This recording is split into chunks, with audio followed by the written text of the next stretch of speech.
मित्रों, आप लोगों को बहुत बहुत नमस्कार। जैसे कि हम बराबर योग और प्राणायाम की बात करते हैं। योग के जो 8 अंग हैं अष्टांग योग, उसमें से ज़्यादातर लोग 2 ही चीज़ों पे ज़्यादा ध्यान देते हैं। पहला आसन और प्राणायाम। उनमें से हम देखते हैं तो कुछ आसन का, क्योंकि जिसको प्रदर्शन लोग कर सकते हैं उन्हीं चीज़ों का ज़्यादा ध्यान देते हैं। अगर देखा जाए, आपको कुछ चीज़ें बताना चाह रहे हैं कि आप खुली हवा में और अच्छे वातावरण में अगर योग का अभ्यास करेंगे तो आपको फ़ायदा मिलेगा।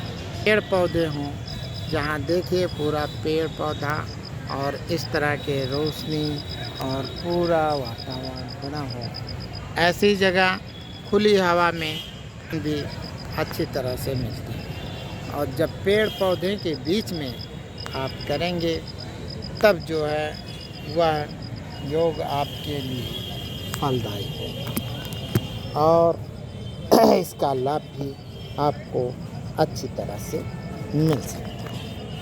इसका अभ्यास करने के लिए आप किसी भी सुविधाजनक आसन का चुनाव कर लें।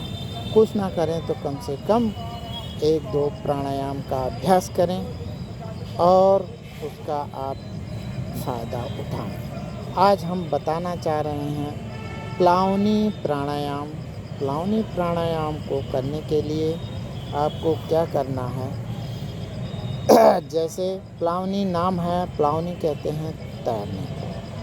इसमें प्लावनी का जो अब तमाम तरीके लोग अपना रहे हैं, लेकिन उसमें से सबसे बढ़िया ये है कि आपको अंदर सांस को भरना है, भर के रोकना है और जैसे लगेगा कि एक स्थिति ऐसी आएगी कि आप उसमें आराम से जो है रोक के रखेंगे और लगेगा कि हम जैसे अंदर से उस तरह की ऑक्सीजन की पूर्ति होगी और अंदर भर के रोकेंगे। ऐसे देखिए,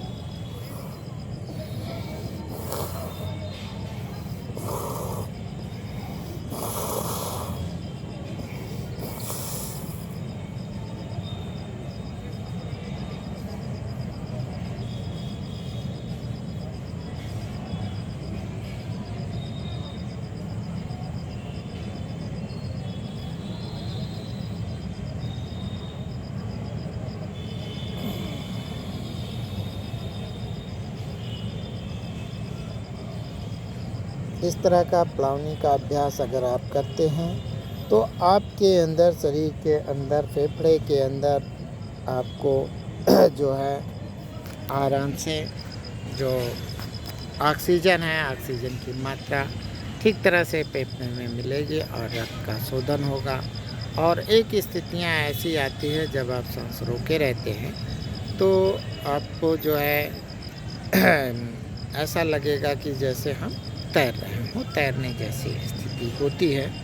उस समय यही लगता है कि हवा हमारे अंदर पूरा भर गई है और हम तैरने की स्थिति में आ गए हैं। क्योंकि कहते हैं कि यत् पिंडे तत् ब्रह्मांडे, जो इस पिंड में है वही इस ब्रह्मांड में है। ऑक्सीजन बाहर भी है, ऑक्सीजन अंदर भी है।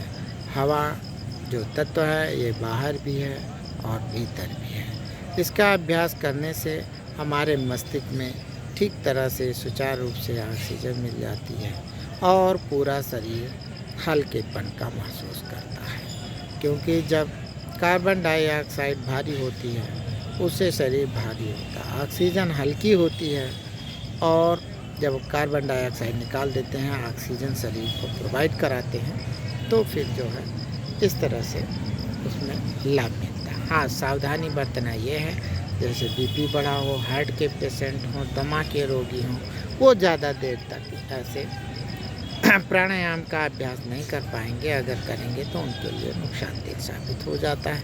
इसलिए ऐसे रोगियों को ऐसे प्राणायाम को वर्जना चाहिए और सावधानीपूर्वक आराम से जितने भी करें आप आराम से करें, छोटे छोटे भाग में इसको करें, जिससे आप आसानी से कर सकते हैं।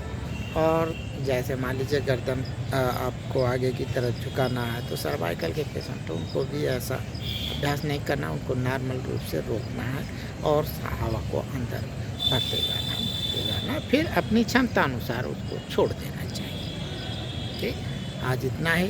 आप लोगों को बहुत बहुत धन्यवाद। नमस्कार।